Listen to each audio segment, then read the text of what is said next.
You own a Mazda CX-5? AC stuck on the wrong temperature?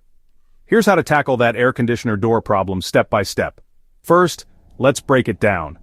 The air conditioner door, also called the blend door, controls whether cold or hot air comes through the vents.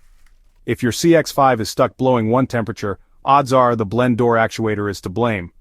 Start by turning off your car and popping the hood, safety first. Next, open your glove box and gently unclip it to access the area behind. You'll spot a small motor attached to the airbox. This is the actuator. Listen for a clicking sound when you adjust the temperature knob. If you hear clicks or nothing happens, that's your sign. The actuator's likely faulty.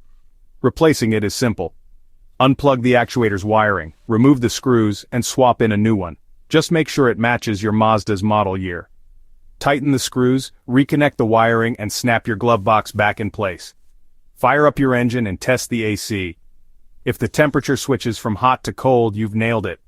Still stuck? You might need a pro to check for wiring or deeper issues, and that's it. Your Mazda CX-5's AC door problem, solved in minutes. For more quick car fixes, don't forget to subscribe.